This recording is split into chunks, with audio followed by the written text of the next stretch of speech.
안녕하세요. 오늘 여러분과 함께 깊이 들여다볼 주제는 바로 제형솔루텍이라는 기업입니다.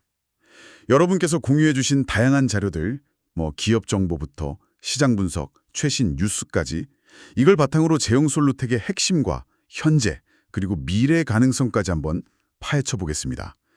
이 회사가 어떤 기술력을 가졌고, 시장에서는 어떤 평가를 받고 있는지, 또 최근에는 어떤 방향으로 나아가고 있는지, 함께 알아보시죠. 근데 시작부터 눈길을 끄는 부분이 있어요. 바로 특정 시장, 특히 스마트폰 카메라 부품 분야에서 정말 압도적인 시장 점유율을 확보하고 있다는 점인데요. 이게 어떻게 가능했고 또 어떤 의미를 갖는지 지금부터 자세히 살펴보겠습니다. 우선 회사의 기본적인 체격부터 좀 가늠해보죠. 자료들을 종합해보니까 제형솔루텍 직원 수가 시점이나 출처에 따라 조금씩 변동은 있는데 과거에는 수백 명 단위였다가 가장 최근 정보로는 약 70명대 중반, 구체적으로는 한 73명에서 76명 수준으로 파악됩니다. 생각보다 규모가 아주 크지는 않은데요. 네, 그 점이 중요합니다. 70명대 중반의 인력 규모는 이 회사가 고도로 전문화된 기술 집약적 중견기업 혹은 강소기업의 특징을 보여준다고 할 수 있겠죠? 대규모 양산보다는 특정 기술 분야에서의 깊이와 정밀함, 여기에 집중하는 전략의 가능성이 높습니다. 사실 이런 규모는 때로는 빠른 의사결정이나 기술 변화에 민첩하게 대응하는 데 장점이 되기도 하거든요. 하지만 동시에 대규모 투자가 필요하거나 글로벌 확장에는 좀 제약이 될 수도 있는 그런 양면성이 있습니다. 그렇군요. 민첩성과 전문성의 강점이 있는 규모다, 이렇게 볼 수 있겠네요. 자, 여기서 정말 가장 주목할 만한 수치가 나옵니다.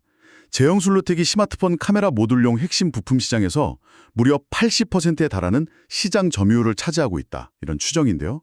와, 80%라니 이건 거의 독과점 수준인데요. 맞습니다. 80%라는 수치는 단순히 높다, 이 수준을 넘어서는 거죠. 특정 부품 시장에서 아주 강력한 지배력, 거의 대체 불가능성에 가까운 위치를 확보했다는 의미입니다. 특히 요즘 스마트폰 고를 때 카메라 성능이 얼마나 중요합니까? 그걸 생각하면 이 핵심 부품 시장에서의 지배력은 제형솔루텍의 기술력이 얼마나 독보적인지, 그리고 주요 고객사와의 관계가 얼마나 공고한지를 그냥 단적으로 보여주는 지표죠.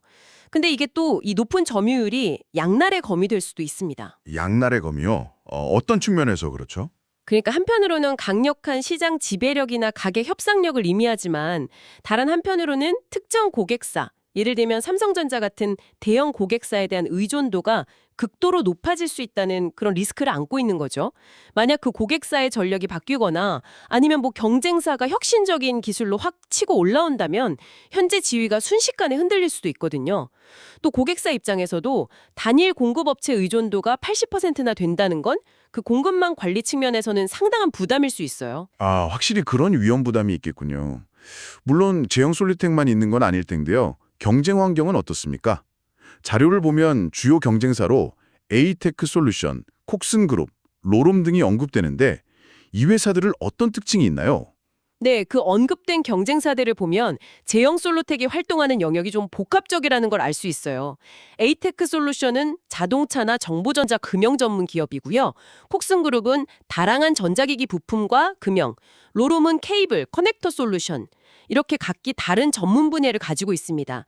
즉, 제형솔루텍하고 완전히 동일한 사업 구조를 가진 직접적인 경쟁자라기보다는 정밀 금형 기술이나 전자부품 제조 역량 같은 특정 기술이나 시장 영역에서 일부 겹치거나 경쟁하는 관계라고 볼 수 있습니다.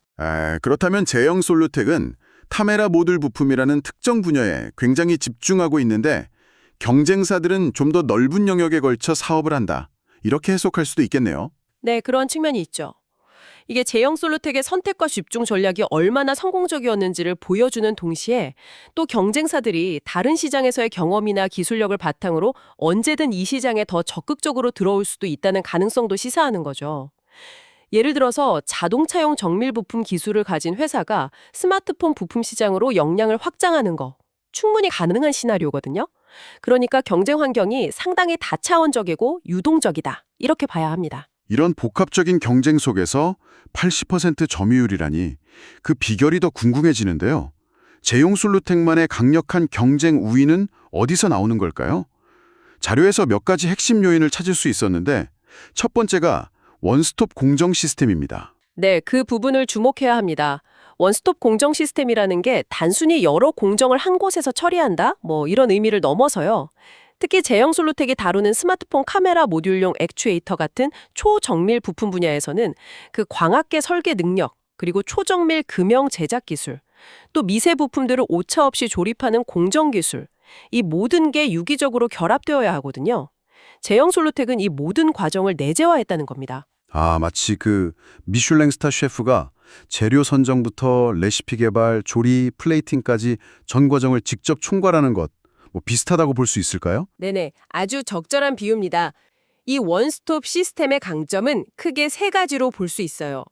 첫째는 품질 관리의 일관성입니다.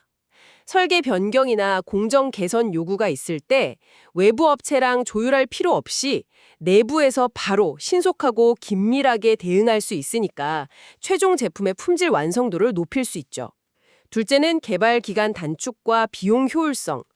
공정 간의 병목 현상을 줄이고 최적화된 생산 라인을 갖춰서 경쟁사보다 더 빠르고 효율적으로 신제품을 개발하고 양산할 수 있는 거고요. 셋째는 기술 유출 방지. 핵심 기술과 공정 노하우를 내부에서 통제하니까 경쟁사들이 모방하기 어렵게 만드는 효과도 있습니다.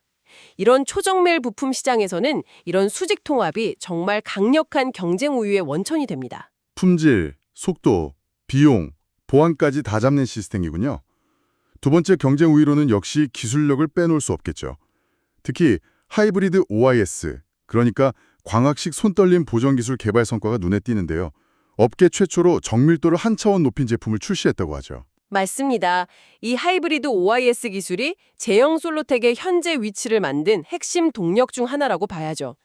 스마트폰 카메라가 점점 고화소 고배율 줌 기능을 갖추면서 아주 작은 손떨림도 결과물 품질에 치명적인 영향을 주거든요.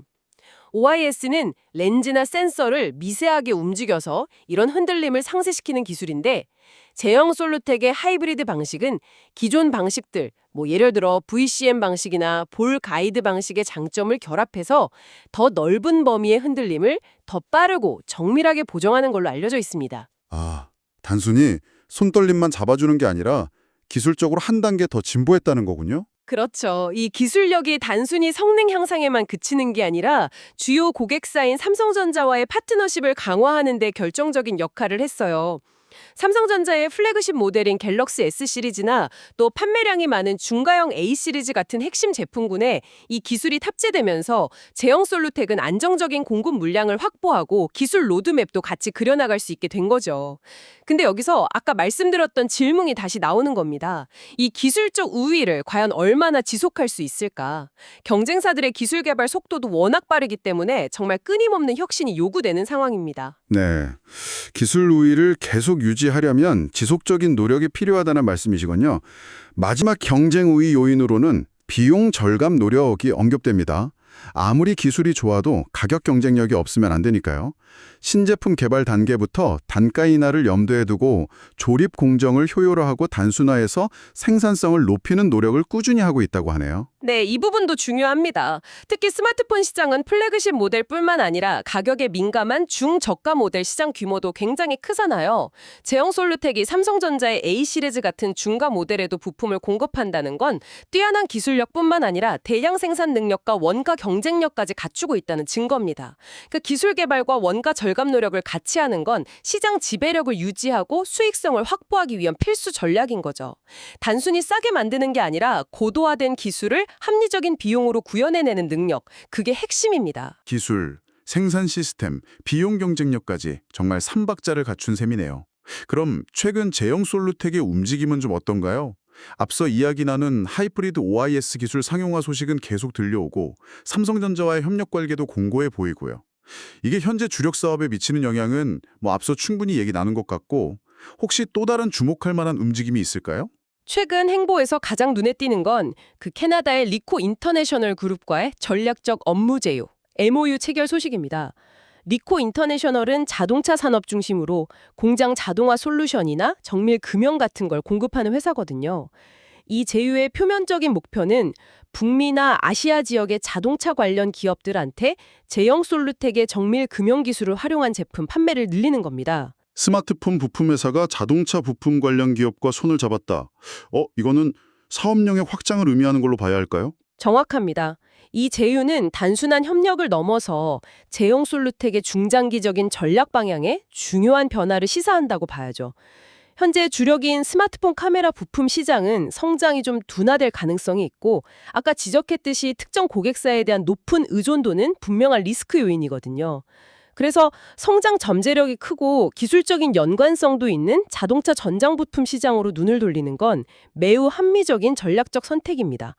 특히 전기차, 자율주행차 시대로 가면서 자동차에 들어가는 카메라, 센서 같은 정밀 부품 수요가 폭발적으로 늘어날 걸로 예상되니까요. 아하, 그러니까 리코 인터내셔널과의 제휴가 그 새로운 시장 진출의 교두보 역할을 하는 거군요. 그렇죠. 리코 인터내셔널은 북미 자동차 시장에 대한 깊은 이해와 네트워크를 가지고 있을 가능성이 높고요. 제형 솔루텍은 뛰어난 정밀 금형 및 부품 제조 기술력을 가지고 있고 이 양사의 강점을 결합해서 시너지를 내보려는 시도죠. 물론 스마트폰 부품 시장하고 자동차 부품 시장은 요구하는 품질 수준이나 신뢰성 기준, 공급망 특성 이런 게 상당히 다릅니다. 그래서 이 제휴가 성공적으로 결실을 맺으려면 넘어야 할 과제도 많을 거예요. 하지만 새로운 성장 동력을 확보하고 사업 포트폴리오를 다각화하려는 명확한 의지를 보여주는 아주 중요한 움직임임에는 틀림없습니다. 인수합병 M&A 가능성에 대한 언급도 자료에 간략하게 나오는데요. 신사업 다각화의 일환으로 고려 중인 것 같긴 한데 구체적인 내용은 아직 안 알려졌고요. 이것도 같은 맥락에서 이해할 수 있겠네요. 네. M&A는 외부 역량을 빠르게 확보해서 신시장 진입 시간을 단축하거나 기존 사업과의 시너지를 내는데 효과적인 방법이 될 수 있죠. 아마도 자동차 전장 관련 기술을 가진 기업이라든지 아니면 제형 솔루텍의 기술을 적용할 수 있는 다른 응용 분야의 기업들이 잠재적인 검토 대상이 될 수 있을 겁니다. 아직 구체화되진 않았지만 미래 성장을 위해서 다양한 옵션을 탐색하고 있다는 긍정적인 신호로 해석할 수 있겠습니다. 종합해보면 제형 솔루텍은 스마트폰 카메라 액추에이터라는 고도의 전문 분야에서 설계부터 조립까지 아우르는 원스톱 시스템과 하이브리드 OIS 같은 핵심 기술력을 무기로 80%라는 정말 경이로운 시장 점유율을 달성했네요. 여기에 지속적인 원가 절감 노력으로 경쟁력을 계속 다져왔고요. 네, 그리고 현재에 안주하지 않고 스마트폰 시장의 성장 둔화 가능성이나 특정 고객사 의존도 리스크에 대비하기 위해서 자동차 부품 시장으로 진출이라는 새로운 성장 전략을 구체화하고 있습니다. 리코 인터내셔널과의 제휴가 그 대표적인 사례고 또 M&A 가능성까지 열어두고 미래를 준비하는 모습을 보이고 있는 거죠. 여러분께서는 제용 솔루텍의 사례를 통해서 여러 가지 좀 생각해 볼 지점을 발견하셨을 겁니다. 비교적 크지 않은 규모의 기업이 어떻게 첨단 기술이 집약된 부품 시장에서 독보적인 위치를 확보할 수 있었는지, 그 과정에서 수직적 통합 생산 시스템과 핵심 기술 확보가 얼마나 중요했는지, 그리고 또 시장 변화에 대응하면서 지속 가능한 성장을 위해서 어떻게 사업 다각화를 모색하는지 이런 걸 구체적으로 확인할 수 있었습니다. 특히 선택과 집중 전략의 성공, 그리고 그 이후의 성장과 안정을 위한 다음 단계를 모색하는 그 흐름이 흥미롭게 다가올 수 있겠네요. 오늘은 제용 솔루텍이라는 아주 흥미로운 기업에 대해 깊이 있는 이야기를 나눠봤습니다. 스마트폰 부품 시장에서의 강력한 현재, 그리고 자동차 시장 등으로 미래를 확장하려는 전략적인 고민까지 엿볼 수 있는 시간이었습니다. 높은 기술력과 시장 지배력을 가지고 있습니다. 하지만 삼성전자 의존도, 치열한 기술 경쟁, 그리고 이제 막 발을 들여려는 자동차 시장의 높은 진입 장벽 같은 만만치 않은 도전 과제들에 직면해 있죠. 리코 인터내셔널과의 제휴를 넘어서 제형 솔루텍이 장기적인 성장과 안정성을 확보하기 위해 취할 수 있는 다음 전략적 카드는 무엇일까요? 예를 들어 중국이나 다른 글로벌 스마트폰 제조사로 고객 기반을 확장하는 것, 아니면 OIS 기술을 의료기기나 드론 같은 완전히 새로운 산업 분야에 적용하는 것, 혹은 자동차 분야에서 단순 부품 공급을 넘어서 모듈이나 솔루션 단위로 사업을 확장하는 것, 다양한 경로를 생각해 볼 수 있는데요. 이렇게 변화하는 환경 속에서 이 기업의 지속 가능성을 담보할 최적의 다음 수는 과연 무엇일지 여러분의 통찰력을 한번 더해보시는 건 어떨까요? 오늘 저희와 함께 이 깊이 있는 탐구를 함께 해주셔서 감사합니다.